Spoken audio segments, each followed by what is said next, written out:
Friends, quickly hit the like button and watch the video until the end, so that the evil doll lets me go. What? Where are we, Dobie? I don't know, but it looks like a children's room with toys everywhere. Wait, this is something strange. It looks like we've ended up in a room full of evil dolls. Hey everyone, today Dobie and I are trying to escape from the house of evil dolls. Wow, what's ahead of us? Many scary trials and puzzles. Our goal is not just to get out, but to defeat the evilest doll. Look at this room. It has a strange atmosphere, kind of like childhood memories. I agree. We've come back to our childhood, but this is definitely not the place we'd want to be. It seems like we need to go through this narrow passage. It looks like it leads straight to the house. I hope the doll doesn't start hunting us right away. We found some candy. I wouldn't try it. Who knows? Maybe she poisoned them. We need to collect 10 of these candies. Looks like we need to jump here. Let's put that off for now and explore the house.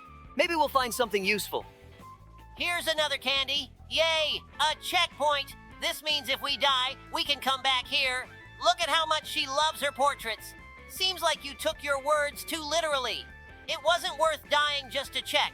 I thought you could go through there. There's another hole ahead. Should we go down?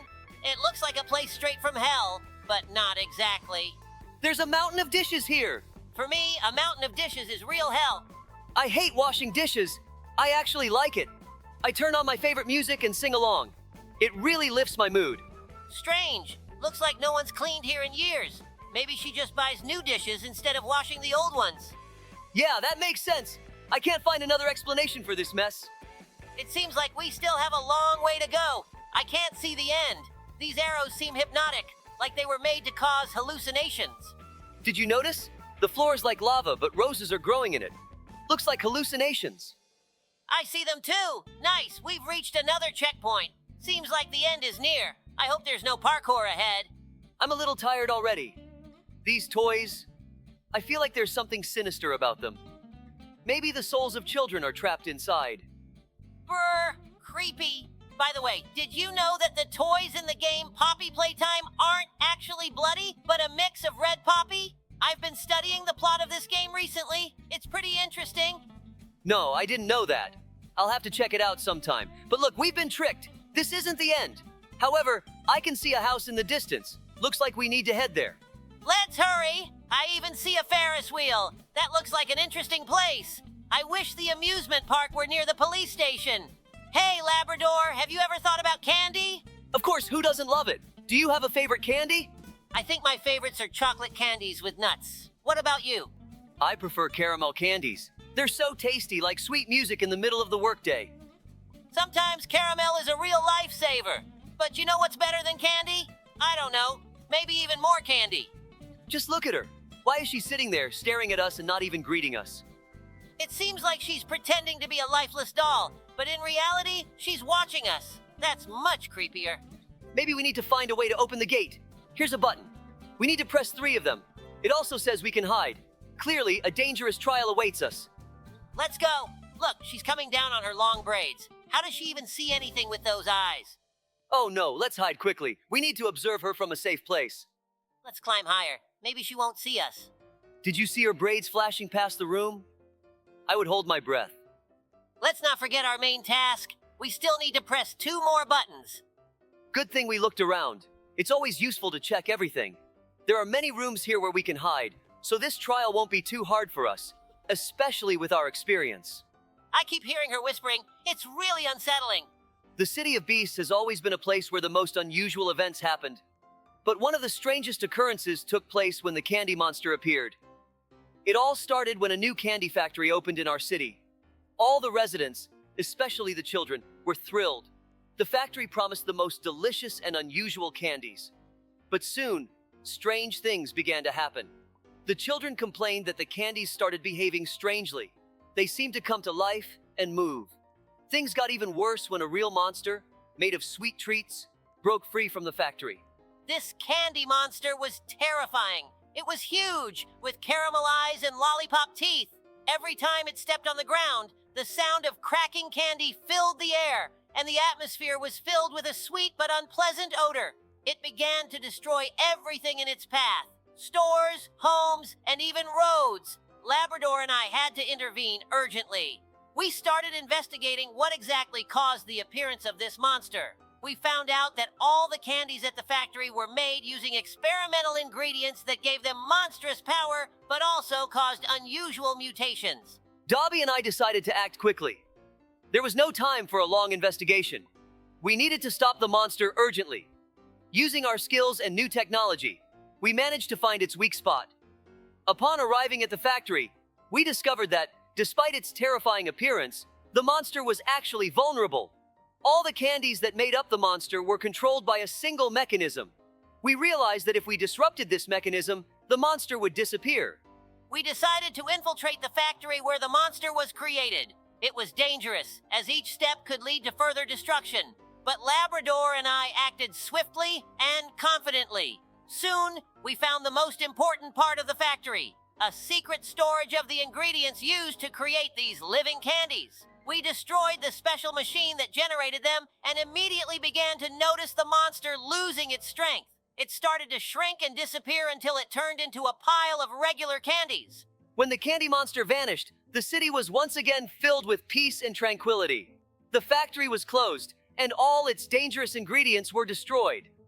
Dobie and I returned to the station, reflecting on how unusual events can affect our city. We realized that sometimes even the most harmless things, like candies, can lead to real catastrophes. But thanks to our teamwork and skills, we managed to stop this threat. After we defeated the candy monster, our city returned to normal life. Labrador and I understood that it's not only important to solve problems, but also to prevent them, so such disasters don't happen again. The city became safe again, and the children could once again enjoy their sweets without fear. But we always remembered this incident because, as strange as it sounds, candies might not be as harmless as they seem.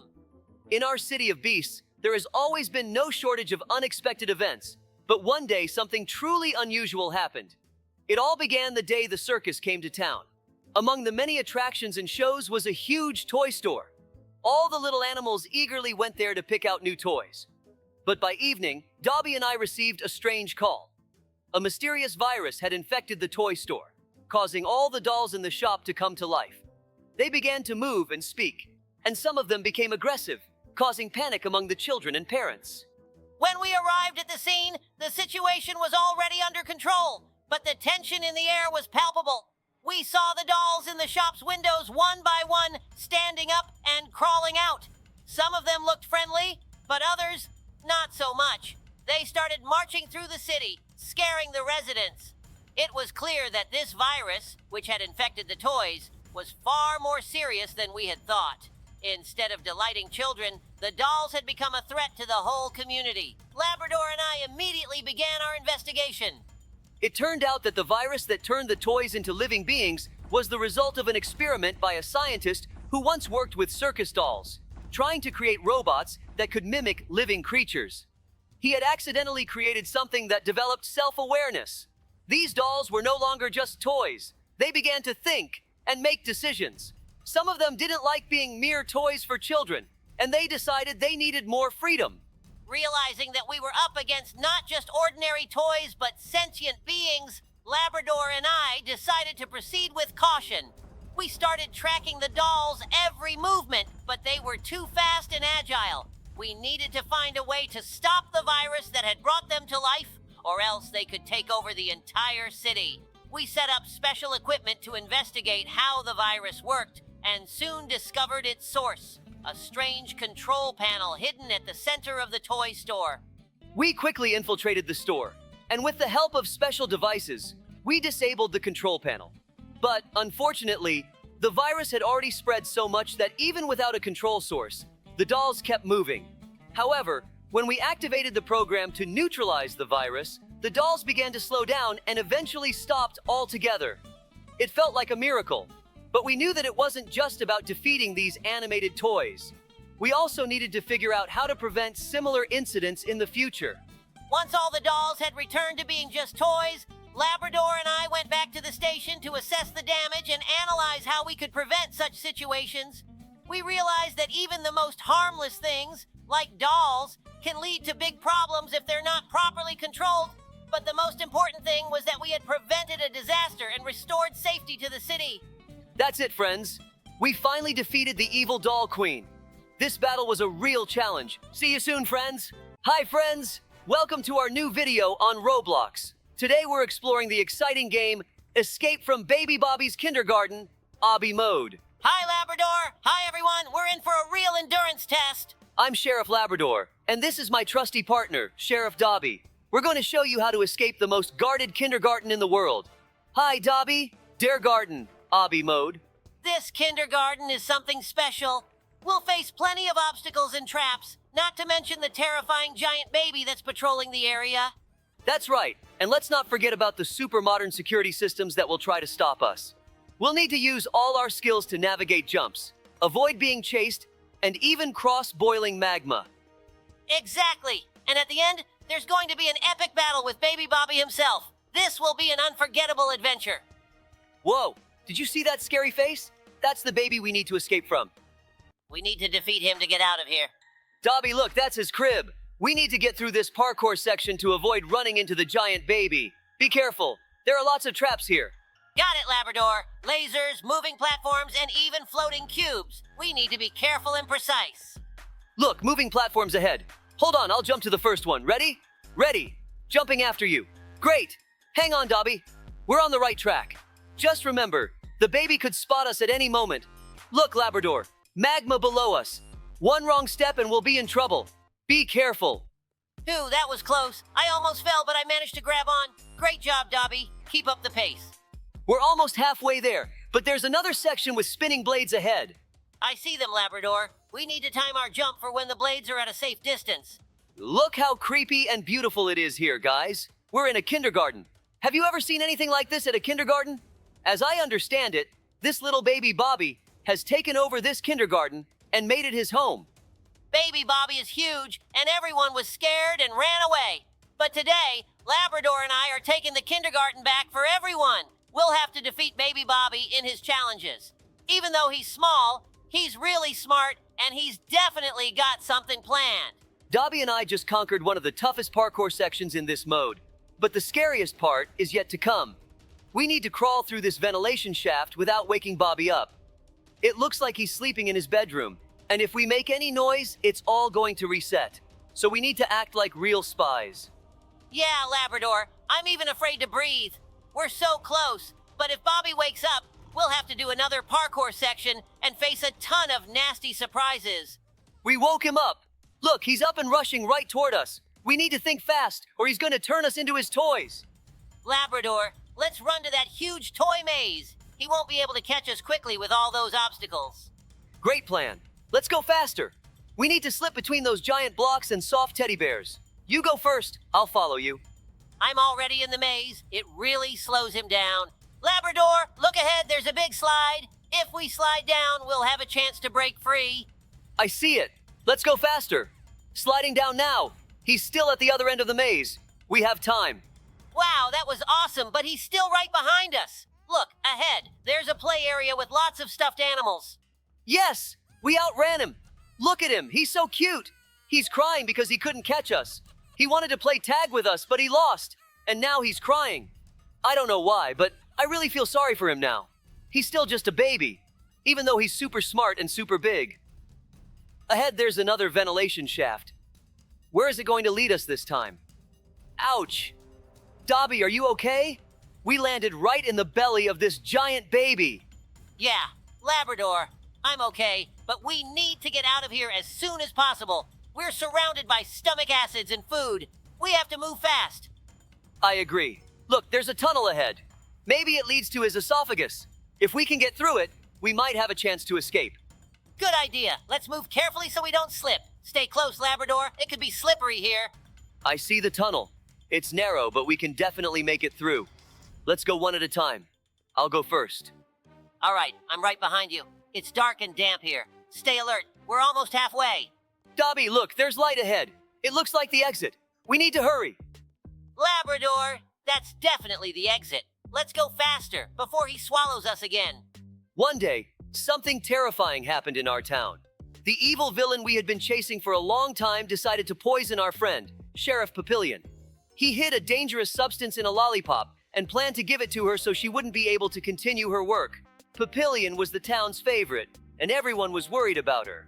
Dobie and I realized that if we didn't act quickly, the consequences would be disastrous. However, this villain was sly and very tricky. We needed to come up with something special. We immediately remembered a new technology developed by the scientists of the Animal Town. It was a special device that allowed us to shrink down to the size of ants. This technology had already been tested, and we decided it was the key to solving the problem. Dobie and I went through several preparation steps and activated the device. In an instant, we shrank to tiny sizes to get to the place where the villain had hidden the poisoned lollipop. And when we became small, the world around us changed. Every object that we knew now seemed gigantic. Dobie and I moved quickly despite our size, and soon we reached the place where the villain had hidden the lollipop. We had to be careful not to be spotted. But thanks to our new technology, we could use all the hiding spots and sneak into even the tiniest cracks.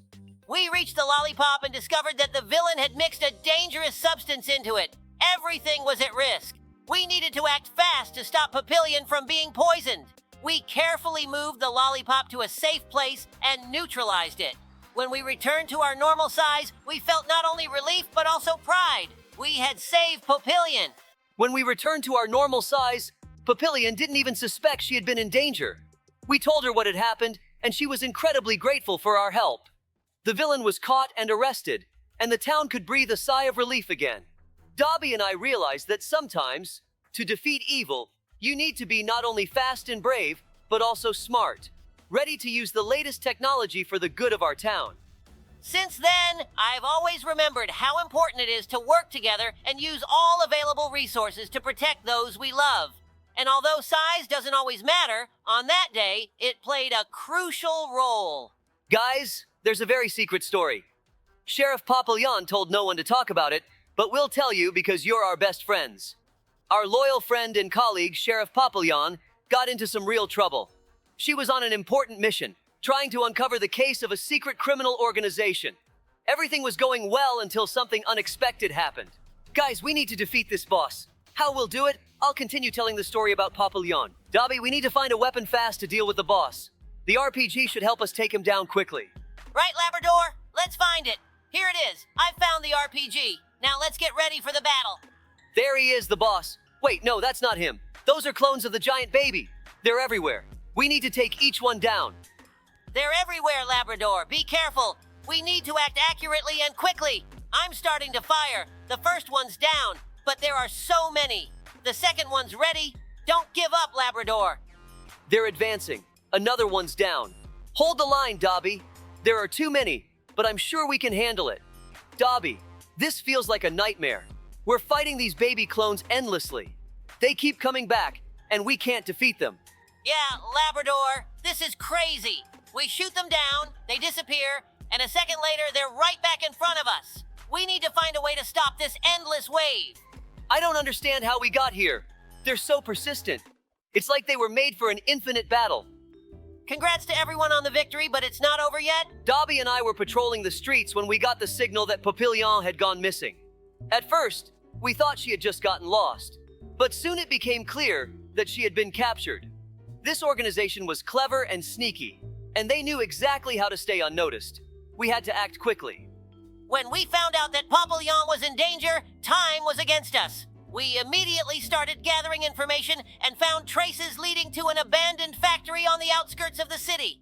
I knew we had to proceed with extreme caution, as the enemies were well prepared.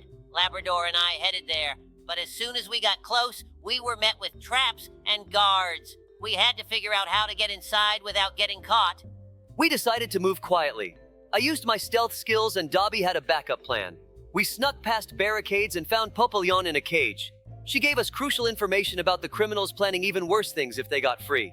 We knew we had to act fast. Finding Papillon was tense, but our teamwork helped us neutralize the guards and free her. As we made our way out, we encountered the main villain. We couldn't overpower him, but we outsmarted him until backup arrived. Back in the city, everyone was grateful.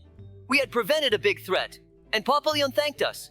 It was a reminder that in danger, staying calm and supporting each other is key. Labrador and I will always have each other's backs, because in our city, friendship and support help us face any challenge. Thanks everyone for watching. I know I dance really well, but we'll see you in the next mode. Labrador, you dance so beautifully, it's true. Wait, I just remembered what the next mode will be, and I'm scared to go through it. Guys, please give me a like. Guys, save me and Dobie! We climbed up this tall skyscraper and the lava is rising higher and higher. How can we win this? Why is the lava rising so fast? We needed to climb right to the roof of this skyscraper. Oh well, we'll have to start from the beginning. After the failure at the skyscraper, we find ourselves on the Grandma's Cottage map. We greet our subscribers, and suddenly the lava starts flooding the entire house. We quickly climb to the upper floor and take shelter there. The lava is flooding everything around us, but we're holding on. Our subscribers have chosen a great challenge. It's always nice to feel safe at Grandma's, even if there's hot lava underfoot. In this situation, the key is not to forget about cleverness. We laugh, remembering Grandma's pies, which could now save us from the lava.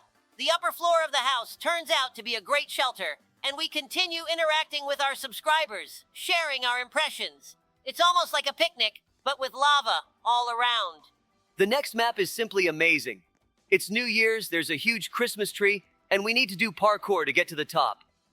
Dobie jumps like a real pro, but unfortunately, only I make it to the top. Being alone at the top of the tree is a little sad, but our subscribers support me and that gives me strength. Labrador is showing excellent skills in parkour, and I continue joking with the subscribers below. The tree is incredibly beautiful, and the New Year's atmosphere adds a festive feeling even in such a tense situation. We laugh, joke about the presents under the tree, and wonder if the lava might also want a present. Yes, and this is no longer just a game, but a real fight for survival. The lava is literally right on our heels. All you need to do is find a secure spot on the tree. The branches are so fragile, and every wrong step could be your last. But standing on one of its levels, you feel like a true winner. The ability to adapt is the key to survival. Yes, Labrador, exactly. At first, it seemed like a fun holiday. All those lights and snowflakes. But as soon as we took the first step, I realized this is no laughing matter. The map was one big pyramid with 3 levels, each one a labyrinth with lava that erupts as soon as you step on the wrong tile. But we're sheriffs for a reason. We immediately geared up for serious work. That's right. The first level seemed easy enough. Dobie and I were jumping from platform to platform, avoiding lava flows and paving our way. But the higher we climbed, the harder it got. Over there on the upper level, we almost didn't notice how the lava started rising right below us. It was a real race against time. You're right, Labrador. As soon as we reached the very center of the pyramid, we started losing our balance. That moment when you realize every platform is a challenge. The lava was closing in on us, and on the last level, we had to show our maximum agility to avoid its grasp. But we pulled through, as always. In our animal city, no threat can stop us. Yeah, it was tense, but here we are at the finish line. The pyramid structure surrounded by snow, lights, and a festive atmosphere. It's not only beautiful, but incredibly difficult. The lava definitely couldn't catch us now, and for that, we've truly earned the title of the best sheriffs in Roblox. Oh, absolutely! This mode was great training for us, and once again, we showed that we can handle any challenge, even when it seems like a children's game at first. No lava flows or dizzying heights will stop us from finishing the mission. We found ourselves on a colorful tower, and as soon as the game starts, the ground will turn to lava. The task is clear. We need to climb to the top, avoid traps, and not fall. But here's the thing. Even such a simple route turns into a real challenge when there are so many clouds around, which can be both helpers and obstacles. Yes, Labrador, only we understand that behind this parkour lies real danger. The lava shows no mercy, and if you're not fast and precise, you can lose precious time. Every step on these clouds requires full concentration, especially when you have to jump from one to another, not knowing if the next cloud will hold your foot. And here it is, this intense scene. Dobie and I are climbing the tower, those clouds ahead of us, and we can already see the lava right beneath our feet. Just a few seconds, and we could be down there. In reality, every choice matters. Even that small pause when deciding where to jump could be the deciding factor. But Dobie and I won't let ourselves relax. We're sheriffs. Exactly, Labrador. Even when it feels like you're about to fall, you realize Every jump is a step closer to victory. On these maps, it's not just agility that matters, but also strategy. We've already been through challenges like this. In Roblox, it's important to know when to take risks and when to slow down to avoid ending up in the lava. Strategy and attention are the key points. Not long ago, Dobie and I faced a real disaster. A new scientist had arrived in our town, Professor Cvetic. He was known for his unusual inventions, but one of his creations led to a great catastrophe. He had created a device that he thought would make the world brighter and more colorful, but the result was terrible. This device started changing the colors of everything around, and not only the colors, it was distorting reality, turning the world into something completely different. The water turned into lava, and the trees became giant multicolored stones. Dobie and I immediately understood that we needed to take action. By the time we arrived at the scene, the town was already suffering from the consequences of the professor's invention. The water in the river was boiling like a volcano, and the flowers and plants were changing shape, becoming something unrecognizable. Professor Cvetic was in a panic. He said he hadn't intended for things to turn out this way, but the device had gotten out of control. In his laboratory, we found the device. It was a huge crystal emitting strange light pulses. Each of its movements changed everything around it. We realized that if we didn't stop the device, the consequences would be even worse. First of all, we turned off the power to try to stabilize the situation. But the device was too powerful, and simply turning it off was impossible. We had to find a way to neutralize it, and to do that, we needed to get to the core of the device. Professor Cvetic told us that there was a special stone inside that was responsible for all the changes. We had to find it and stop it. Labrador and I struggled to get into the professor's laboratory, where the device was still emitting bright flashes. We found the stone, which was connected to the energy source of the device. It emitted light like a rainbow, and when we touched it, we felt everything around us starting to change. The water began to turn into lava again, and the ground beneath our feet became soft like dough. We knew we had to find a solution quickly, or everything would be lost. I suggested using an old deactivator model we found in a corner of the laboratory.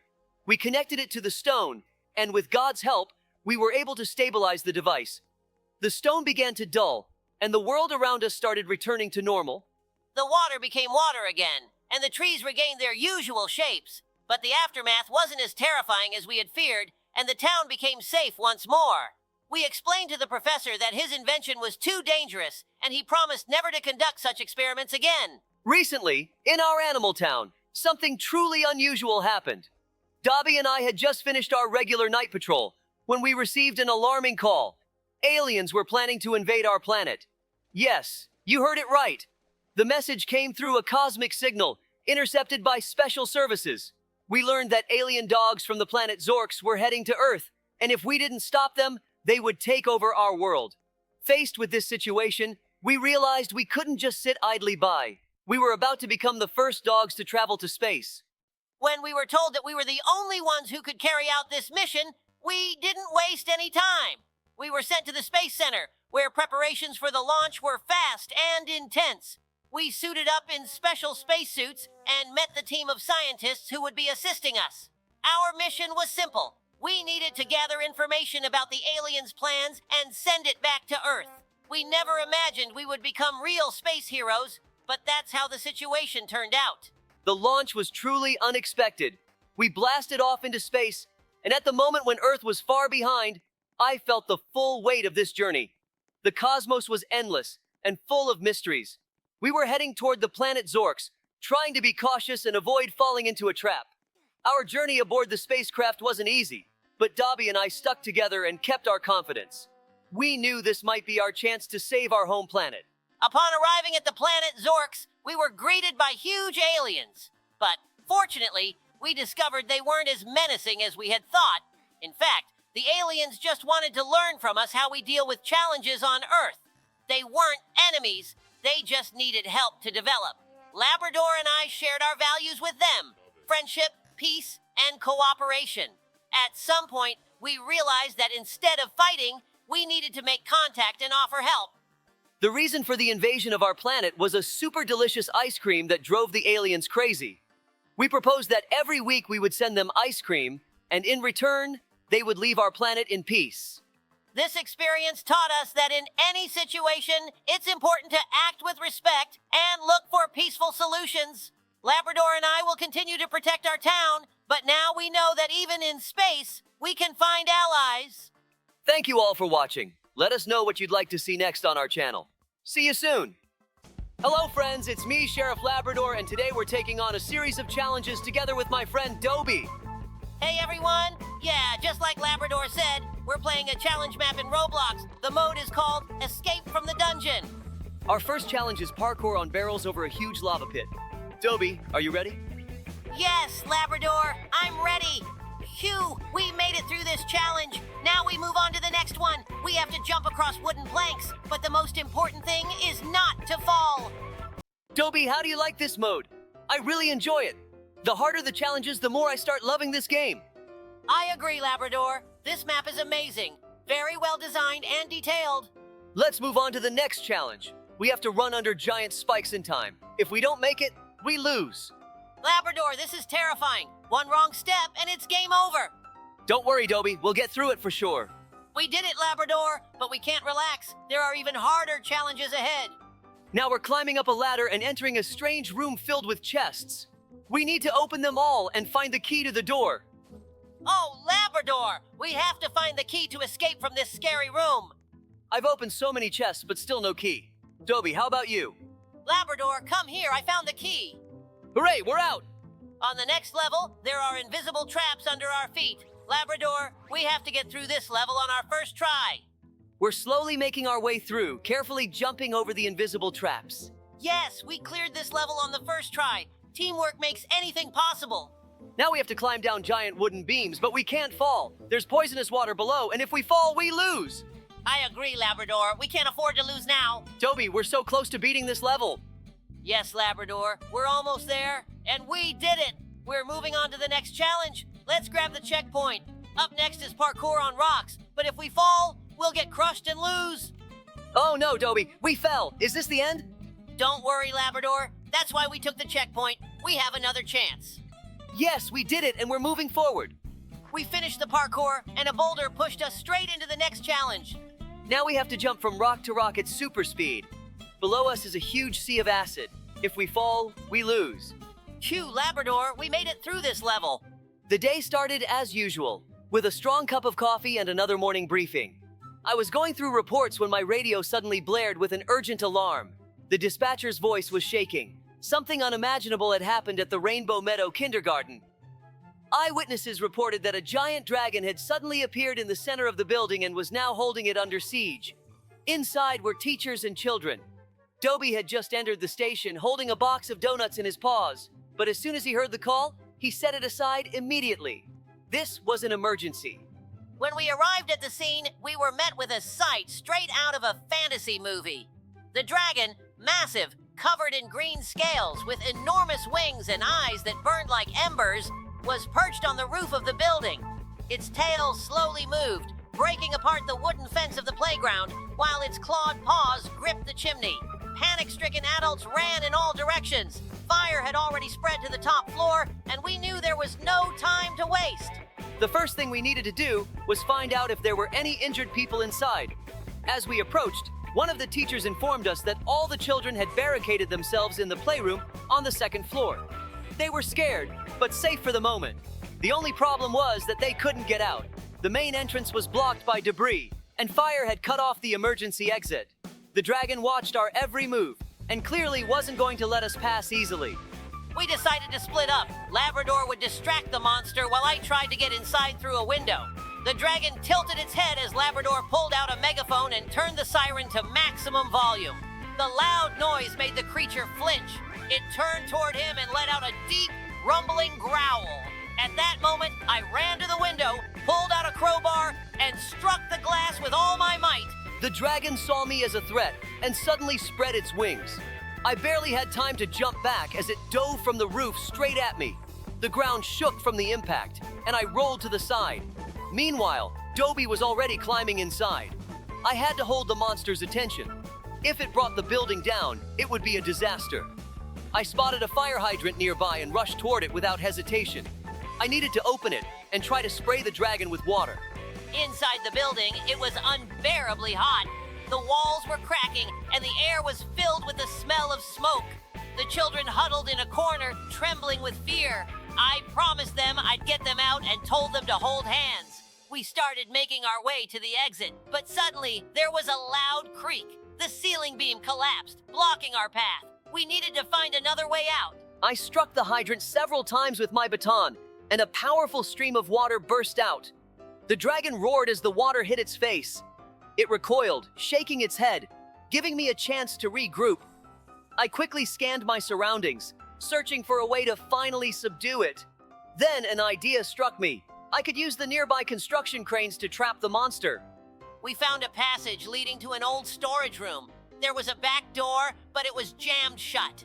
The children huddled together in fear as I tried to break it open with my shoulder. The smoke was getting thicker, the air hotter. We were running out of time. I grabbed a metal pipe and used it as a lever. The door finally gave way and we rushed outside. The dragon was taking to the air. This was our last chance. I sprinted toward the construction crane, jumped into the cabin and yanked the controls.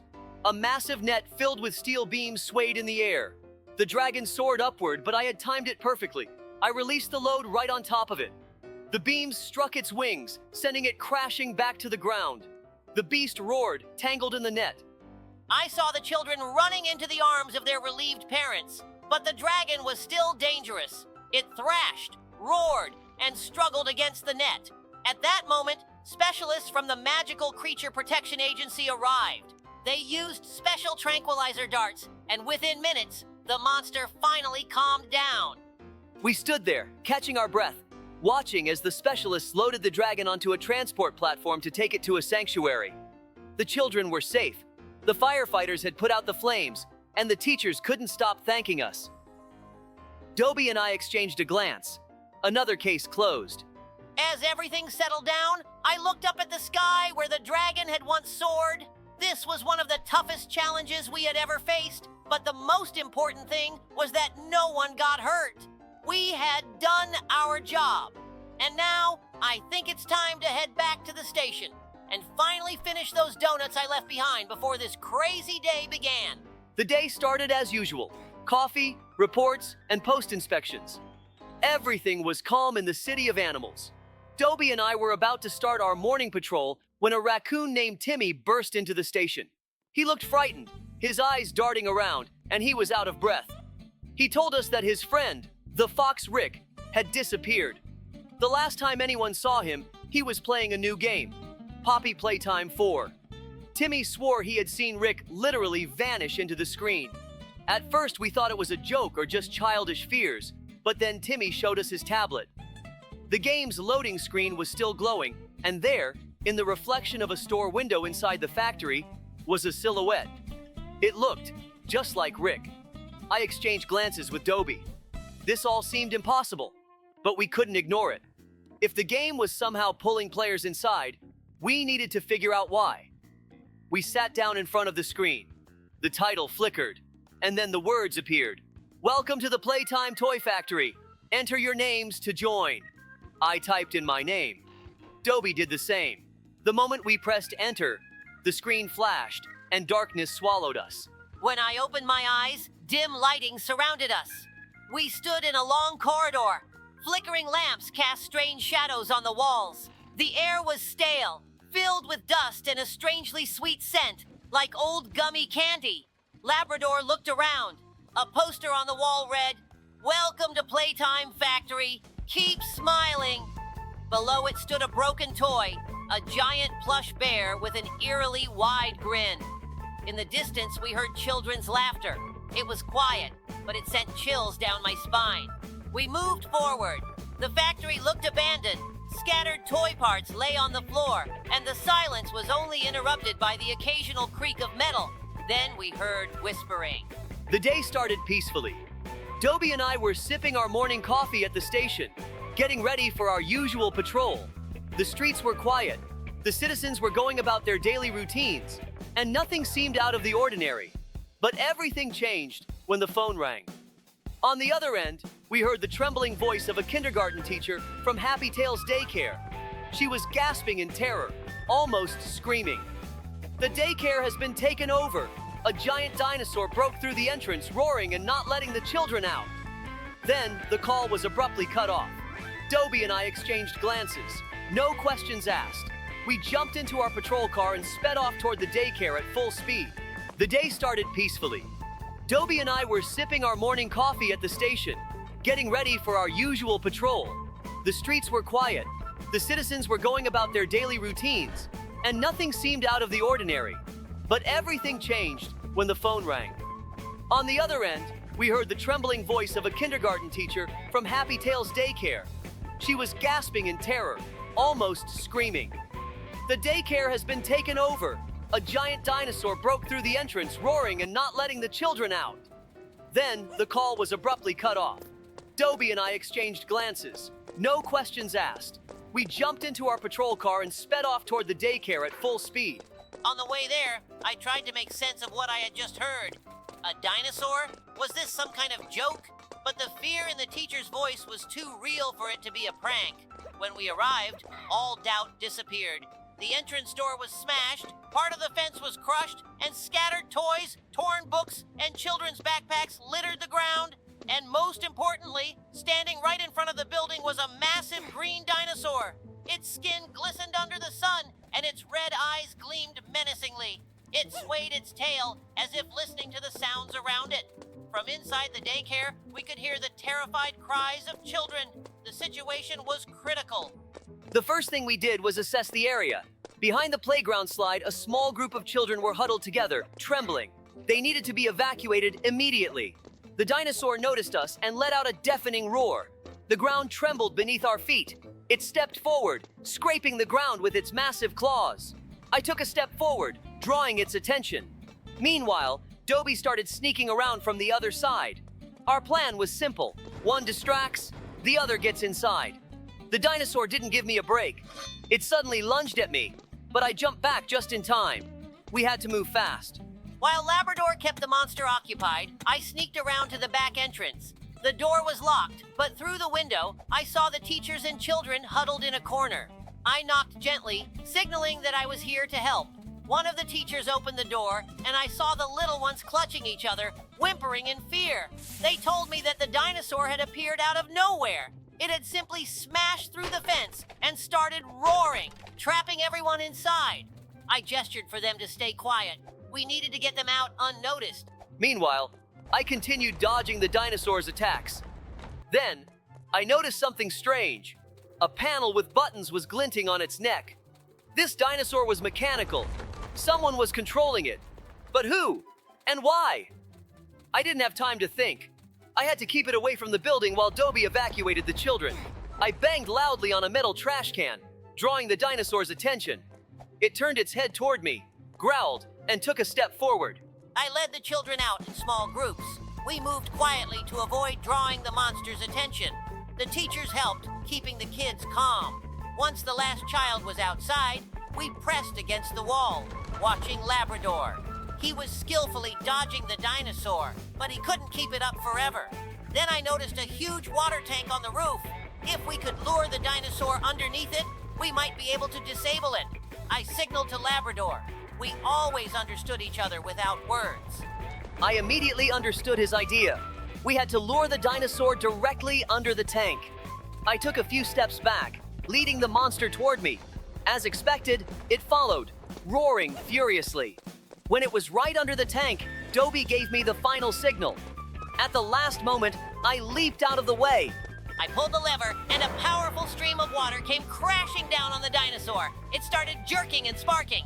We held our breath. A few seconds later, it froze, then slowly collapsed onto its side. Silence. Everyone stared at the lifeless monster. The children started clapping. The teachers sighed in relief. We did it! As we stepped closer, I noticed a strange emblem on the dinosaur's body. It was the logo of an old laboratory that had been shut down years ago. So someone was still working on its projects. The real question was, why build a mechanical dinosaur? And why attack a daycare? We had saved the children, but we knew this was just the beginning. A new mystery had just begun. and I knew we would solve it.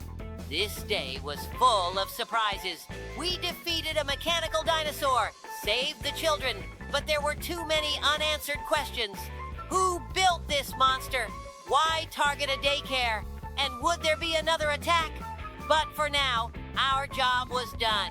The teachers and children were safe, and Labrador and I knew if our city was ever threatened again, we would be ready.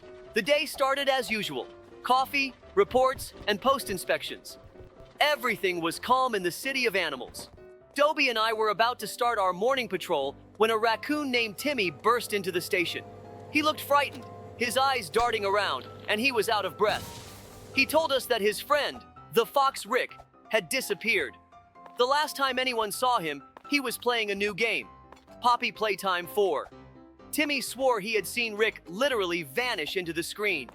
At first, we thought it was a joke or just childish fears, but then Timmy showed us his tablet.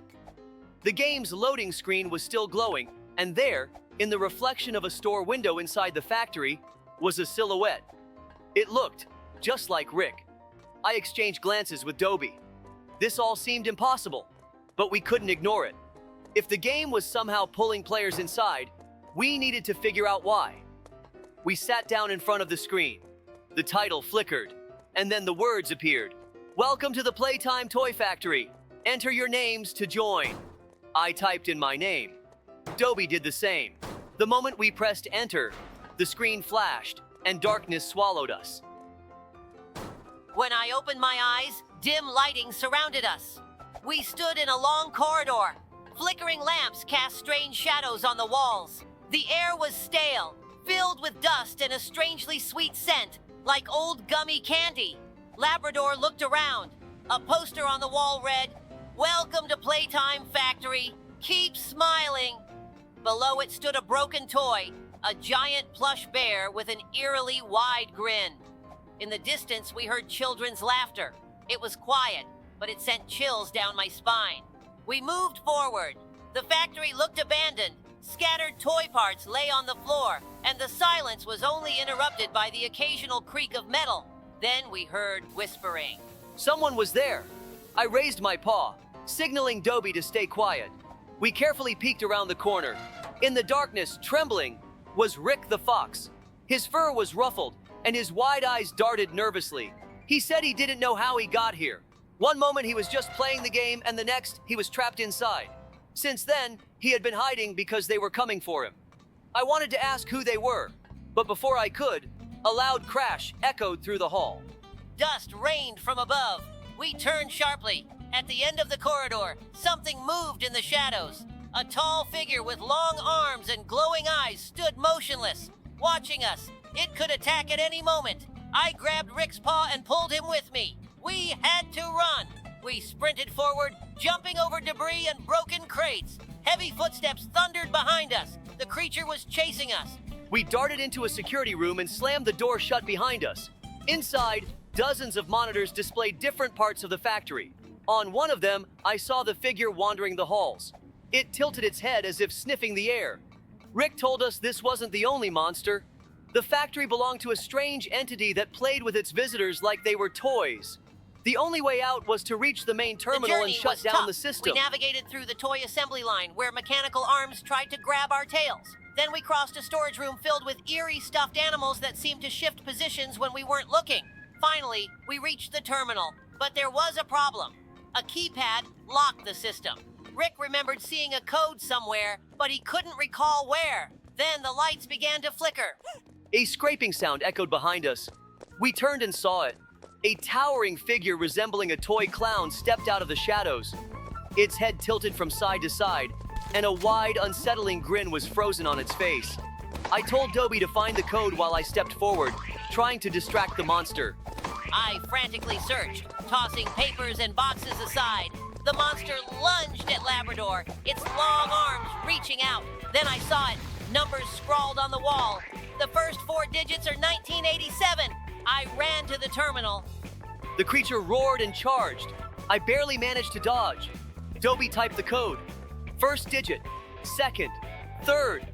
The monster was almost upon us. On the way there, I tried to make sense of what I had just heard. A dinosaur? Was this some kind of joke? But the fear in the teacher's voice was too real for it to be a prank. When we arrived, The day started peacefully. Dobie and I were sipping our morning coffee at the station, getting ready for our usual patrol. The streets were quiet, the citizens were going about their daily routines, and nothing seemed out of the ordinary. But everything changed when the phone rang. On the other end, we heard the trembling voice of a kindergarten teacher from Happy Tales Daycare. She was gasping in terror, almost screaming. The daycare has been taken over. A giant dinosaur broke through the entrance, roaring and not letting the children out. Then, the call was abruptly cut off. Dobie and I exchanged glances. No questions asked. We jumped into our patrol car and sped off toward the daycare. Hello, friends. Today, we have a dangerous new mission in Roblox. Dobie and I joined the Escape from Evil Grandma game mode and found ourselves trapped in a huge, strange building. It looks like a warehouse, but it has elements of a daycare and a school. Scattered everywhere are old toys, desks, lockers with textbooks, and random blankets. But the scariest part, this place is ruled by an evil grandma who has no intention of letting us leave. We have to escape before it's too late. Yeah, Labrador, this place is terrifying. There are things everywhere that once belonged to kids, but now they're dusty and forgotten. The lights flicker, and the air smells like old furniture. I have a bad feeling. Grandma already knows we're here. We can't hear her footsteps yet, but that doesn't mean she's far away. We have to be extremely careful because there's no turning back. The doors behind us have already locked. We look around. In front of us are long rows of tall shelves stacked with boxes and strange objects. Old dolls, school notebooks, torn backpacks. It looks like a collection from different time periods. We need to make our way through this maze, but something tells me there are traps ahead. I noticed some boxes moving on their own. The warehouse seems alive. It looks like evil grandma has put a spell on this place. Suddenly, a loud thud echoes in the distance. Something just fell. We freeze. It could be just an old toy, but I have a feeling we're not alone. Step by step, we move carefully through the warehouse, staying close together. Suddenly, we hear a loud creak. The door at the end of the corridor slowly opens by itself. It seems like the only way out, but as soon as we get closer, slam! The door slams shut. Grandma is playing with us. We need to find another way out. We find a side passage and escape the warehouse. Now we're in an even creepier place, an old daycare. It must have been bright and cheerful once, but now it's different. Dolls with faded eyes sit in the corners. The walls are covered in drawings. Children, but their faces look scared. The swings creak on their own, even though there's no wind. Every step here feels heavy. It's like the place itself doesn't want us to leave. The floor is covered in spilled paint, but it looks too dark to be paint. I have this strange feeling. We're being watched. Suddenly, we notice an old rocking chair in the corner. It's slowly moving back and forth, even though no one is sitting in it. This is no coincidence. Grandma knows we're here. We need to get out of this area fast. We move through the rooms filled with broken toys and forgotten belongings. But once again, the exit is blocked. Grandma isn't going to let us go that easily. See, finally, we escape the daycare and enter the school hallways. There are lockers everywhere, scattered books, and on the blackboard, someone has written, "You will never escape." This is starting to feel like a horror movie, but we're not afraid. We're sheriffs, and we will escape. The silence is broken by a loud, piercing bell. The sound echoes through the hallways. This is definitely a trap. We speed up, but then we hear a creaky voice from around the corner. Grandma! She's here! We hear her heavy footsteps. The floorboards creak beneath us, and the walls seem to move. We cannot stop. The hallway feels endless, but up ahead we see a door. Our only chance to escape. We sprint forward.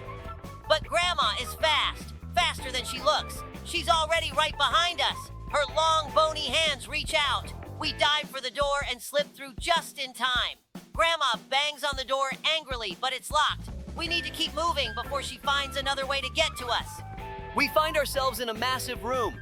This must be the main warehouse hall. In the center stands a giant rocking chair, and the walls are covered in old photographs. But we don't have time to look around. Evil Grandma is here. Her cold eyes stare at us, and in her hands are huge knitting needles. She's not going to let us go without a fight. She moves faster than we expected. Her heavy steps shake the floor, but she's quick. We dodge her attacks, trying to find her weak spots. We have to work together. We use all our skills. The battle is intense, but we won't give up. Grandma tries to corner us, but we dodge just in time. Slowly, she starts to weaken. One final move. We launch a decisive attack and Grandma vanishes. The room becomes brighter. The warehouse and school return to normal. We did it. The exit door unlocks, and at last, we are free. Phew, that was a tough mission, but we made it. Evil Grandma will no longer haunt this place. The warehouse, daycare, and school are back to normal. We restored order. Great work, Labrador. We proved that even the scariest villains can't stop real sheriffs. Mission complete. We escaped. Now we're ready for our next adventure. It was just an ordinary day in our town. Dobie and I were patrolling the streets, enjoying the peace, when suddenly the sky lit up with a strange flash. I barely had time to notice how the ground beneath us trembled, the air filled with electricity. And in the next moment, we were no longer where we were supposed to be. When I came to my senses, I saw massive skyscrapers before me. Glowing screens displayed the faces of famous superheroes. On one of the buildings, I saw a giant letter A. There was no doubt, we were in the Avengers Tower. Dobie and I had somehow ended up in the Marvel Universe. At first, I thought it was just a dream, but everything felt too real. The hum of cars, the chatter of people, and the roar of strange metal creatures flying above us. Suddenly, a familiar red and gold figure flashed through the sky. Iron Man! Before we could figure out what to do next, Tony Stark was already hovering in front of us, scanning us with his system. Judging by his tone, he wasn't thrilled about the sudden appearance of two talking dogs in police uniforms. Without wasting time on questions, he ordered us to follow him to Avengers Tower. Inside the tower, we met Captain America, Thor, Black Widow, and Hulk. Each of them curiously studied us. Dobie tried to explain that we ended up here by accident, but no one seemed surprised. Apparently, in their world, such things weren't unusual. Before we could even process everything, an alarm blared through the building. Loki's face appeared on the screen. He announced that he was opening a portal and unleashing an army of Chitauri. The city was in danger of another invasion. Dobie and I exchanged glances. There was no way we were sitting this one out. Tony handed me a strange device. From his explanation, it could temporarily close portals. Meanwhile, Labrador grabbed the nearest shield, which turned out to be Captain America's spare. By the time we rushed outside, the battle had already begun. Chitauri swarmed the city, attacking civilians and destroying buildings. Iron Man soared through the air, firing at enemies. Thor struck with lightning, and Hulk just smashed everything in sight. I noticed a group of civilians trapped by the aliens. I had to act fast. I covered Dobie, blocking several laser shots with the shield. He dashed forward and activated the device. A flash, and one of the portals collapsed. That's when we realized we could help the Avengers shut down the rifts faster. Captain America nodded at us and hurled his shield at another group of enemies. I couldn't resist. I mimicked his move and threw the shield I had. It struck two Chitauri and miraculously returned to my paws. The feeling was incredible. Then suddenly, Loki leaped at us from the rooftop. I realized he had chosen us as an easy target, but before he could strike, Thor hit him with a bolt of lightning. Loki crashed to the ground but quickly got up, smirking. He said that even if we closed the portals, he would find another way to return. That made me uneasy. Did he have another plan? While Labrador and I kept Loki distracted, Tony worked on a device that could permanently shut all the portals. But time was running out. Loki attacked again, this time using his magic. He created several illusions, making it impossible to spot the real him. But Dobie had an idea, using Tony's device against Loki himself. As soon as we activated it, Loki's magic glitched. The real Loki appeared right in front of us, disoriented. We couldn't waste this chance. Thor hurled his hammer, knocking Loki off his feet. At that exact moment, Tony finished calibrating the device and gave the signal. I watched as the portals started collapsing one by one. The remaining Chitauri lost connection to their ships and fell powerless. The city was finally returning to normal. Loki was captured, and the Avengers thanked us for our help. Iron Man admitted that without us, the battle could have lasted much longer. But one question remained. How would we get home? Tony and Dr. Strange worked together to find a way to send us back. They created a portal that would open a time rift leading home. We said our goodbyes to the Avengers, stepped through the portal, and We woke up in our town. Everything was as it had been before. Quiet streets, peaceful citizens, just another normal day. But we knew it was real. We had an incredible story, one no one would ever believe. But most importantly, we proved that no matter the universe, we were still sheriffs, ready to fight for what's right. it was a hot day, and Dobie and I were patrolling the waterfront, enjoying the peace and fresh air. Suddenly, a scream echoed through the air. We turned quickly and saw a person struggling in the water, unable to get out. The person was going under, and I knew we had to act fast. I jumped into the water, feeling the coldness pierce through my paws. Dobie didn't hesitate and threw me a life ring, which I grabbed and brought to the drowning person. I stayed on the shore, watching the situation unfold. Labrador grabbed the life ring and began pulling the person toward us. I tightened the rope, helping them move forward. The water was rough, but Labrador didn't lose a second. When they reached the shore, I helped the person up. He was coughing and breathing heavily, but he was okay, though clearly shaken. We sat him on a bench and gave him some water. The people standing nearby started approaching, some bringing towels, others offering help. We waited for the medics, who quickly examined the person. Fortunately, he had just swallowed some water and was in shock. But overall, everything turned out fine. Dobie and I exchanged glances. It was a challenging experience, but we handled it. Once the person was okay, we resumed our patrol. Sometimes it feels like our job is just about catching criminals, but in reality, it's much more than that. We saved a life, and that was our most important. Guys, help us! Quickly like the video, leave a comment, and watch it until the end, or we might fall straight into the lava. Hello, everyone. Imagine you're stuck in an abandoned pizzeria where danger lurks at every turn. The main goal is to escape this creepy place, but be careful. The terrifying chef Papa Pizza is on your trail, cooking up his horrible dishes from human parts. Yes, you heard that right. This will be a true test of your agility and wits. Welcome to our channel, friends. It's your sheriffs Labrador and my trusty partner Dobie, back with you again. Today we have something special. We are embarking on an exciting adventure in a Roblox mode called Escape from Papa Pizza's Pizzeria. Dobie, tell everyone what challenges they'll face.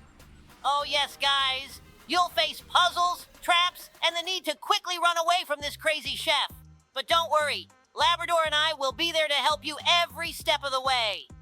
Ready for an incredible adventure? Then get comfortable, gather your courage, and let's see if we can escape Papa Pizza's Pizzeria together. Oh no, Labrador, where's the light? It seems Papa Pizza is after us. Hide, Labrador. We need to act quickly and precisely because Papa Pizza is right on our heels. Oh, guys, he's right behind us. Do you see those scary eyes and that creepy apron? Papa Pizza is cooking his horrible dishes and wants to add us to the menu. We need to find a way out urgently. Exactly, Labrador. Listen carefully, guys. To save ourselves, we need to find a hole in the floor and jump into it. It's our only chance to escape this crazy chef. Let's move quickly. We don't have much time. We did it, guys. We're safe for now, but stay alert. There are always new challenges ahead in this game. Thanks for being with us, and until the next adventure. Whew, that was scary, but we made it. Subscribe to our channel, like our videos, and leave comments about what modes you'd like to see next. And now we are... Yes, in the stinky sewers. Oh, the smell here is terrible. But we have no choice, guys. To get out of here, we need to climb through a hatch. The problem is, Papa Pizza is waiting for us up there. Exactly, Labrador. The hatch leads directly to the bathroom, and Papa Pizza is already there, ready to catch us. But we have a plan. First, we need to find the hatch and climb up carefully. Then we'll try to outsmart him. I see the hatch ahead. Be careful and watch your step to avoid traps. Dobie, do you think we can outsmart Papa Pizza? Of course, Labrador. We need to be smarter and faster. Guys, as soon as we climb through the hatch, be ready to act quickly. We need to figure out how to bypass Papa Pizza and escape. Let's try. Here's the hatch. I see it. Is everyone ready? Climb carefully and quietly. Just like that. We're almost there. Oh no, he's here! Run, guys, faster! We need to find a way out of this bathroom and avoid Papa Pizza. Labrador, where to next? We got through that scary web. But how did Papa Pizza turn into Papa Spider? Oh no, we stepped on a spike. We'll have to start over. Now we're navigating through a spiked trap. We have to be very careful not to get caught in them. Yes, Dobie, this is definitely not a place you want to get stuck. Watch your step, guys, and stay away from those menacing spikes. We can handle this together. Stay close.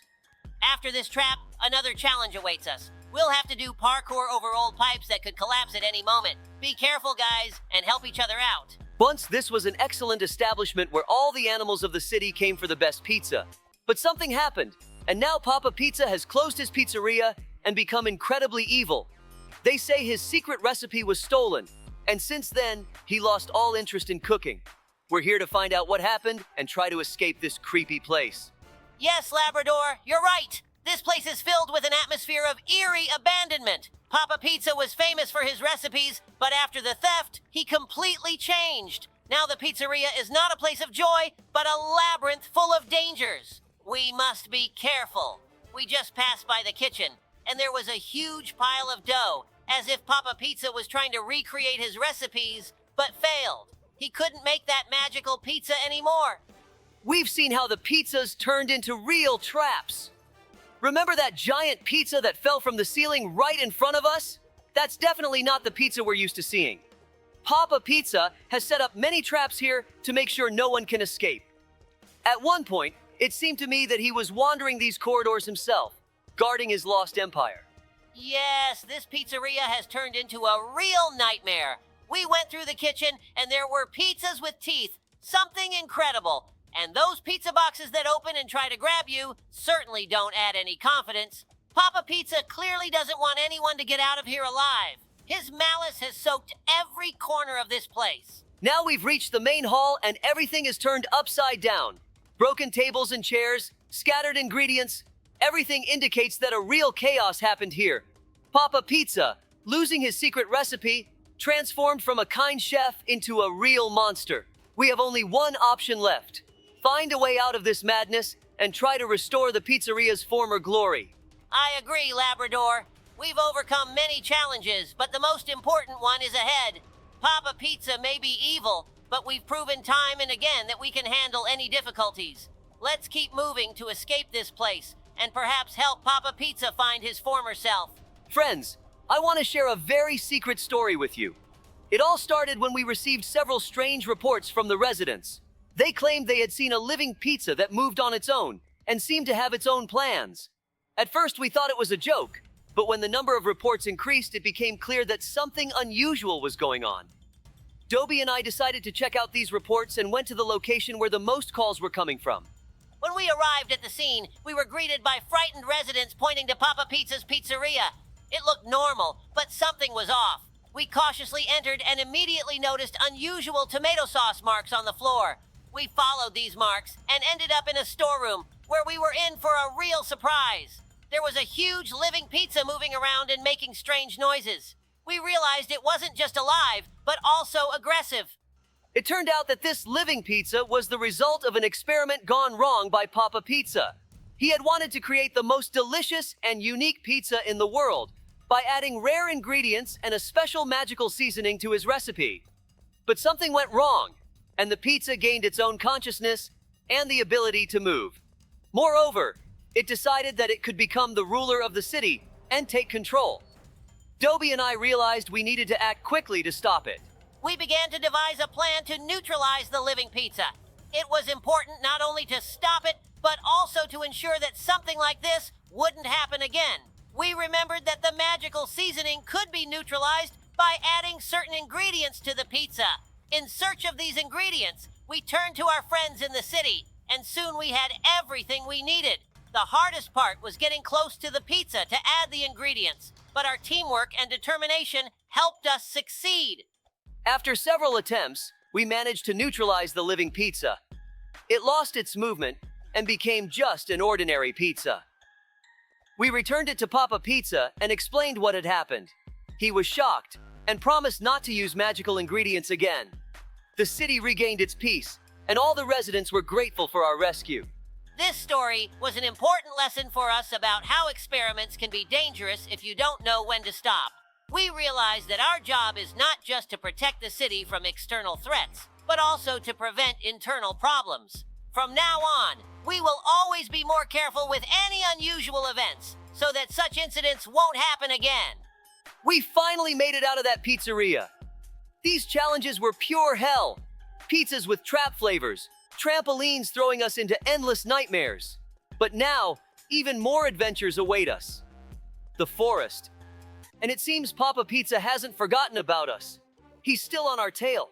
We need to find a way out through these dark trees, or we'll end up in his clutches forever. This forest is really creepy, Labrador. It's as dark as a basement, and I can hear something rustling in the bushes. We've survived the pizzeria traps, but this will be even harder. The key is finding those trash bins with fences. I'm sure that's our only chance to escape. We need to climb, jump, and then we'll be able to get away from Papa Pizza. Do you hear that? It's him. Papa Pizza won't back down. He's chasing us, and we need to move fast. Those trash bins with fences are our way out. But no matter how hard we try, this forest feels endless. We'll have to jump and hope that the next trash bin is the one that will lead us out. No shadow or sound will stop us, Labrador. We've already gone through the horrors of the pizzeria, so this forest is just another obstacle on the road to freedom. The key is not to lose our heads. We're almost there. Let's jump over the fence and break free from this forest like real sheriffs. Here it is, the spot. We're at the last trash bin. This is our chance, Dobie. We need to jump straight into the darkness, but I believe there's an exit there. Let's go. We did it, Labrador. Just a few more steps, and we're safe. Papa Pizza didn't catch us, which means we're free again. See you soon, friends. Here we are, friends. The pizzeria is behind us, and the forest too. We've gone through all these trials, and despite Papa Pizza trying to catch us, we broke free. I hope you enjoyed our adventure and didn't forget about us while we were running away from that giant pizza. Guys, please watch till the end so this evil grandma doesn't catch us. Hello, everyone. This is Sheriff Labrador. Guess who we're running from today? Yes, I'm not alone. Dobie is with me. We're trapped in the house of an evil grandmother, and our goal is to escape. We need to be quiet so we don't wake her up, but it won't be easy. You think she's just an old granny? But that's not the case. You should see what she's done to this house. Grandma has set up real challenges in her home. She hated her grandchildren and decided to feed them cookies until they popped like balloons. But we managed to save them, and today we will stop her evil. Let's start the escape. Oh, look, it's a photo of that old man we already ran away from. Looks like they're married. Oh no, I hope she doesn't wake up. I remember how we escaped from that old man. Be sure to watch it on our WoW channel. Looks like this valve leads to the attic. I hope Grandma doesn't catch us here. Oh, she even set up mines. Why do you think this old woman locked us in a cage? She probably loves cats. There are pictures of them hanging around, though all grandmas love cats. Maybe she wanted to make soup out of us. Look, we're high up, and there are spikes below us. I hope we don't fall right into Grandma's mouth when we get out of the vent.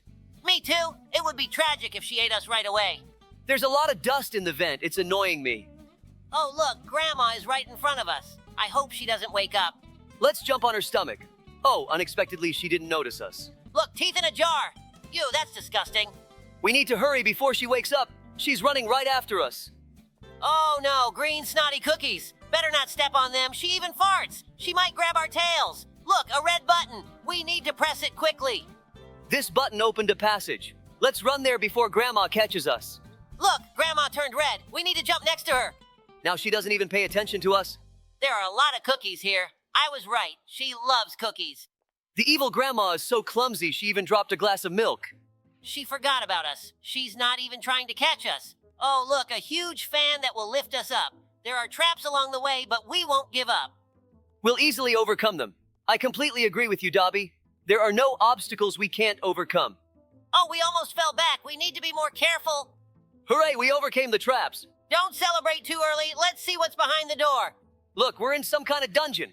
Let's jump on these geysers. I think they'll help us move forward.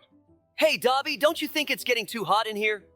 Yes, it's very hot here. Let's get out of here quickly and have some ice cream.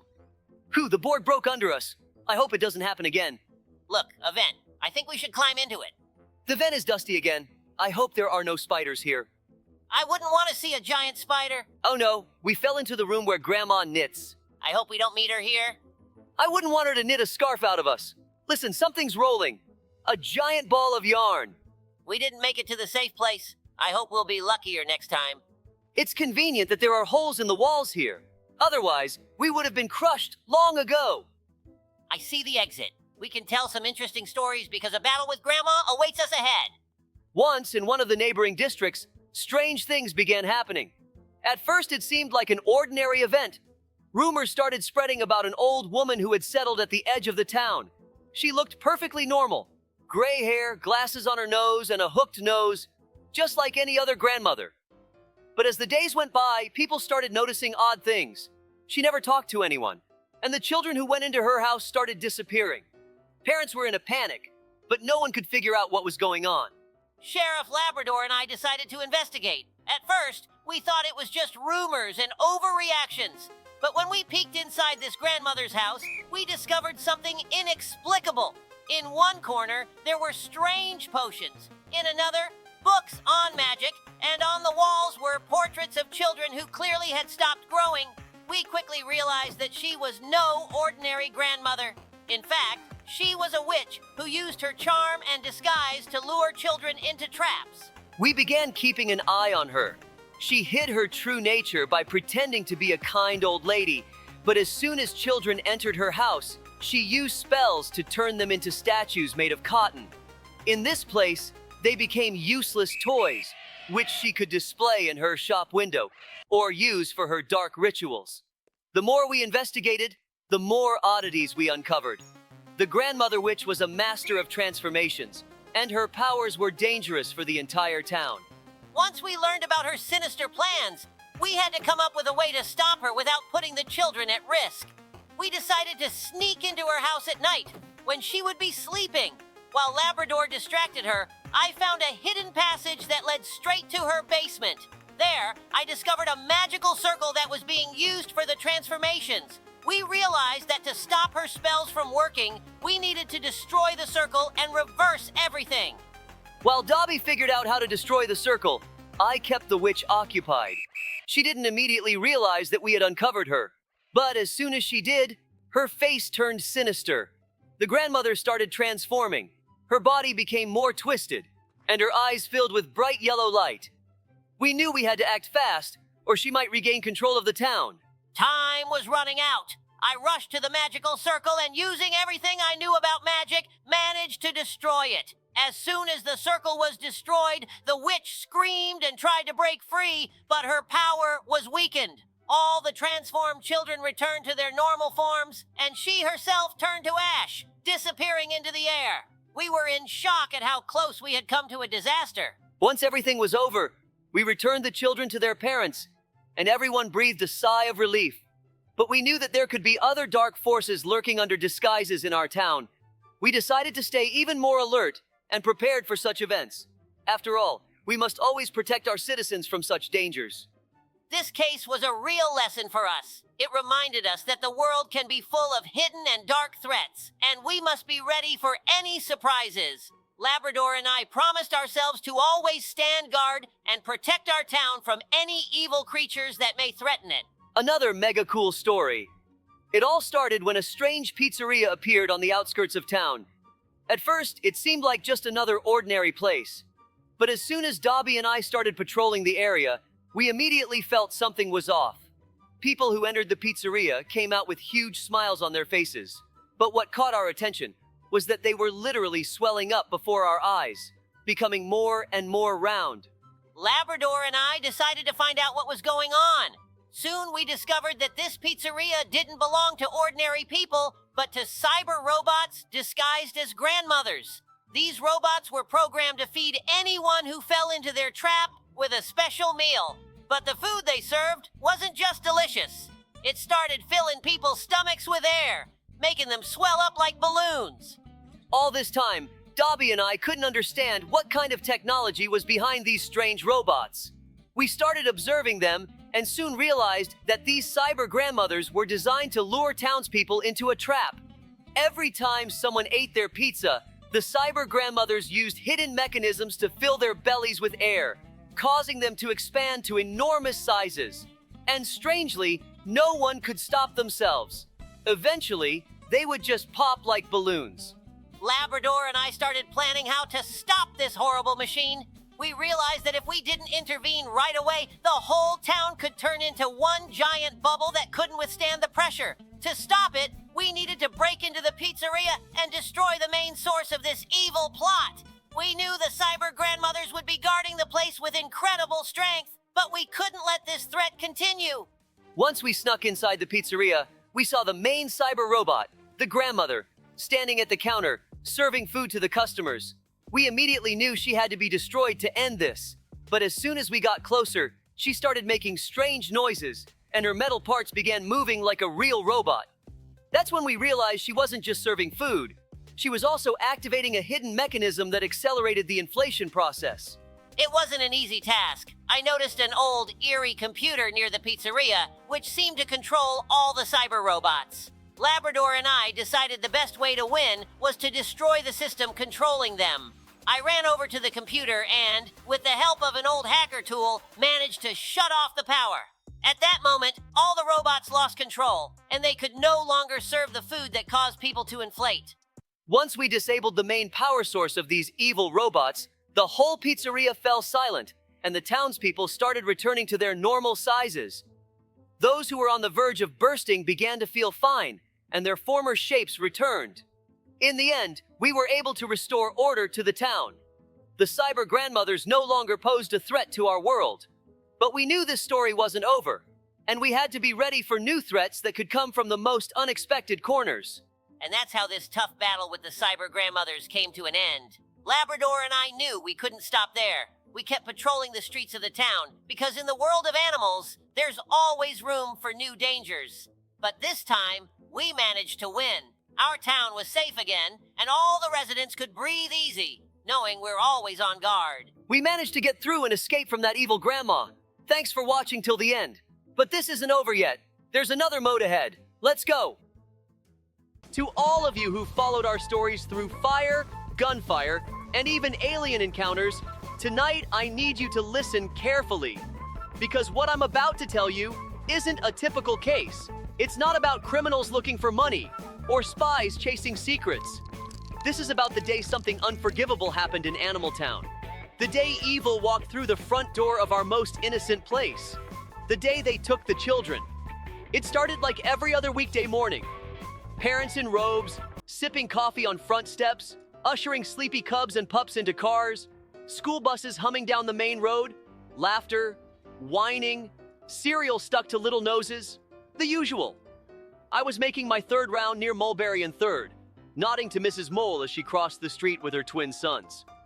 Dobie was up north by the train station, overseeing the new security scanners we'd installed after the bank incident. Everything felt normal, routine, and sometimes, that's the most dangerous feeling of all. The call came in at 8:27. Dispatch didn't even finish the sentence. I heard the panic in their voice before the words hit my ear. Hostage situation. Location. Little Acorns Daycare. My blood went cold. I turned the sirens on before I even made the U-turn. The streets blurred. My mind raced. That place, it wasn't just another building. It was the heart of this town.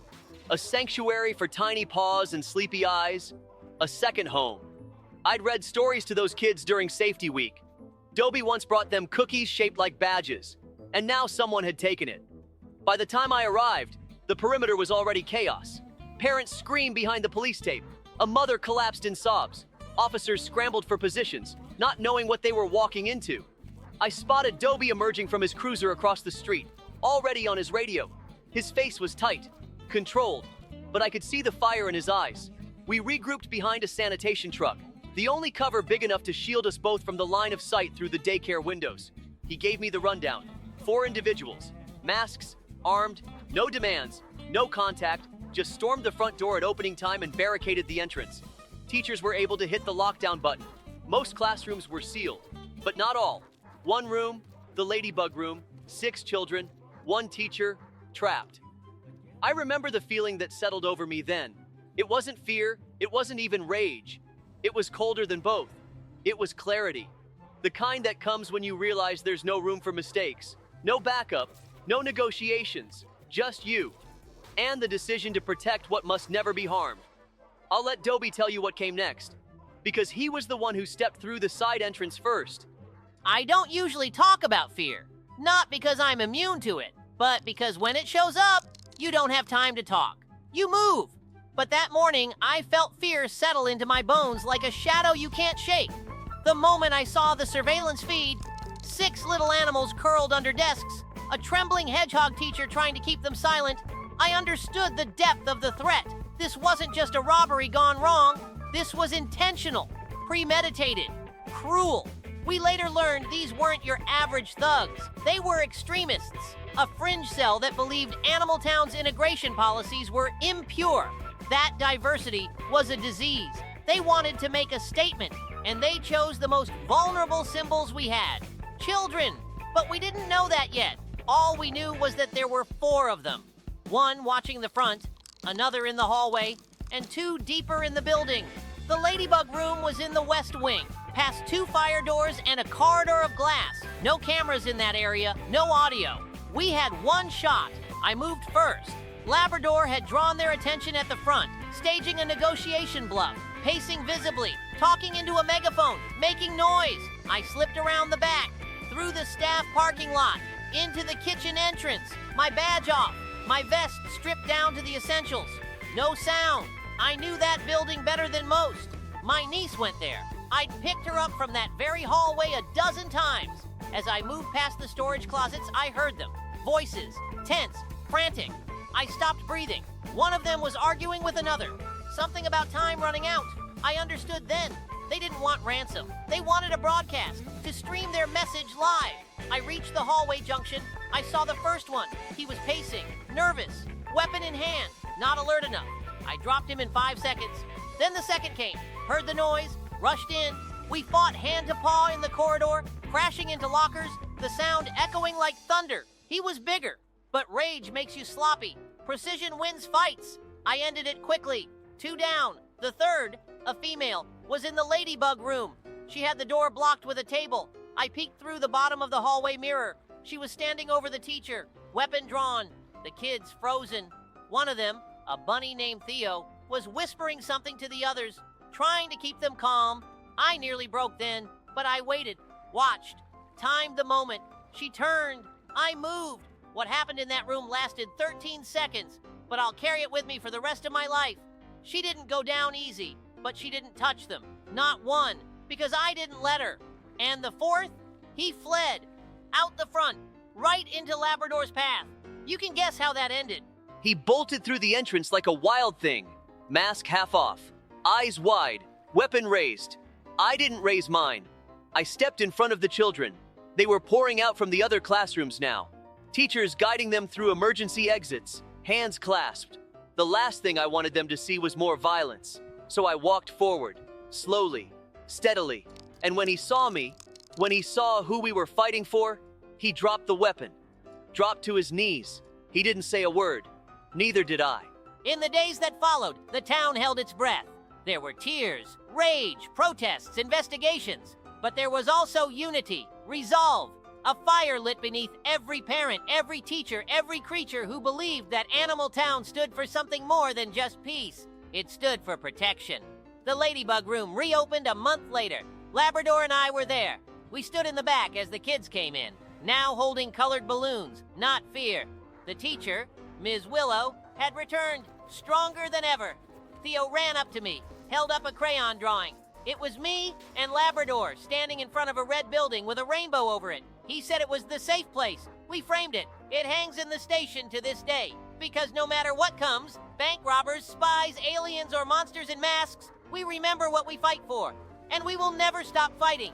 Not for safety, not for peace, and especially not for the children, not in our town. You'd think after something like that, after blood and terror inside a room full of stuffed toys and plastic crayons, that the worst would be over, that the evil had shown its face, been arrested, locked away, that the danger had passed. But evil doesn't always leave through the front door. Sometimes it lingers, it waits, and sometimes it grows in the silence. A few weeks after the attack on Little Acorns, we started noticing small things. A fire alarm pulled at the elementary school. False. A suspicious package left near the playground. Harmless. A drone flying too low over the nursery yard. Unregistered, but legally not enough to seize. Individually, annoying, collectively, a pattern. I began a quiet investigation. No big announcements, no press, just me. A wall of photographs and a gut feeling. Because here's the truth. Predators rarely hunt alone, especially not the kind who go after children. No, these people were part of something bigger, and Labrador, he saw it too. He started talking to parents, gently, quietly, listening to things that didn't make it into reports. A fox dad said someone was watching the daycare drop-offs. A beaver mother got a threatening, anonymous email after defending us in a town meeting. A cat teacher found a USB drive on her windshield with photos from inside the school, taken through the windows. That's when we knew someone was still watching. They weren't finished. He bolted through the entrance like a wild thing, mask half off, eyes wide, weapon raised. I didn't raise mine. I stepped in front of the children. They were pouring out from the other classrooms now. Teachers guiding them through emergency exits, hands clasped. The last thing I wanted them to see was more violence. So I walked forward, slowly, steadily. And when he saw me, when he saw who we were fighting for, he dropped the weapon, dropped to his knees. He didn't say a word. Neither did I. We had two options. Wait for warrants or go in. We didn't wait.